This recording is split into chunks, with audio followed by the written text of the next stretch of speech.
ਤੇ ਸਾਮੀਨੋ ਨਾਜ਼ਰੀਨ ਇਹ ਗੱਲ ਪੱਲੇ ਬੰਨ ਲਓ ਕਿ ਭੱਟ ਸਾਹਿਬ ਨੇ ਜਿਹੜੀ ਗੱਲ ਕੀਤੀ ਹੈ ਨਾ ਕਿ ਮੁਸ਼ੱਰਫ ਬਾ ਪੰਜਾਬੀ, ਜਿਹੜਾ ਬੰਦਾ ਮੁਸ਼ੱਰਫ ਬਾ ਪੰਜਾਬੀ ਹੋ ਜਾਏ ਉਹ ਮੁਸ਼ੱਰਫ ਬਾ ਇਸਲਾਮ ਵੀ ਹੋ ਜਾਂਦਾ ਹੈ।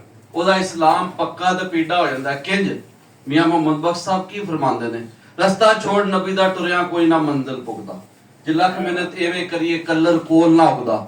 ਤੇ ਬਾਬਾ ਜੀ ਫਰੀਦ ਕੀ ਫਰਮਾਉਂਦੇ ਨੇ, ਉੱਠ ਫਰੀਦਾ ਸੁੱਤਿਆ ਝਾੜੂ ਦੇ ਮਸੀਤ, ਤੂੰ ਸੁੱਤਾ ਤੇ ਰੱਬ ਜਾਗਦਾ, ਤੇਰੀ ਡਾਢੇ ਨਾਲ ਫਰੀਦ।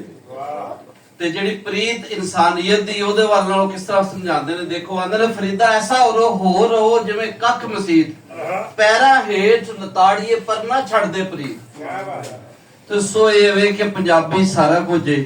ਬੁੱਲੇ ਸ਼ਾਹ ਵਾਰਿਸ ਸ਼ਾਹ ਛੋਟੇ ਲੋਕ ਨਹੀਂ ਸਨ। ਫੈਸ਼ਨ ਆਫ ਦਾ ਡੇ ਦੇ ਮੁਤਾਬਕ ਉਹਨਾਂ ਅਰਬੀ ਫਾਰਸੀ ਪੜ੍ਹੀ, ਮਗਰ ਆਵਾਮ ਨੂੰ ਜਿਹੜਾ ਖਿਤਾਬ ਕੀਤਾ ਉਹ ਪੰਜਾਬੀ ਚ ਕੀਤਾ। ਔਰ ਤੁਸੀਂ ਸਹੀ ਕਿਹਾ, ਵੇਖੋ ਇਖਤਲਾਫ ਕਿਸੇ ਸਿਆਸੀ ਜਮਾਤ ਨਾਲ ਹੋ ਸਕਦਾ ਹੈ, ਮਗਰ ਇਸ ਦੌਰ ਦੀ ਮਕਬੂਲ ਤਰੀਨ ਪੰਜਾਬੀ ਤਕਰੀਰ ਕਿਹਦੀ ਸੀ? ਖਾਦਮ ਸਾਹਿਬ ਰਿਜ਼ਵੀ ਸਾਹਿਬ।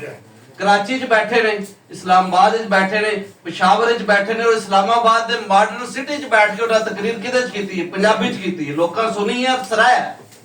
सो ये गल है वे पंजाबी मेजॉरिटी लैंग्वेज है, मेजॉरिटी लैंग्वेज ऑफ पाकिस्तान, अक्सरीत दी ज़बान ते मेजॉरिटी लैंग्वेज सूबे दी। और दुनिया दा असूल है कि जेड़े इलाके दी ज़बान मेजॉरिटी होवे वो ही उस इलाके दी ज़बान होंदी है। ये यूके का भी असूल है, अमेरिका का भी असूल है, स्पेन का भी असूल है, फ्रांस का भी असूल है, डच का, हालैंड का भी असूल। जिथे मर्जी टुर जाओ, इत्थे अजीब कि पंजाबी नूं पिछा सुट दिता गया है कि किते लोग सूफिया नाल जुड़ ना जाण। लिहाजा अपनी रहतर नाल जुड़ना ते भट्ट साहब दी गल्लां ते अमल करना होएगा, और पंजाबी लिखवाई बहुत जरूरी हो चुकी है।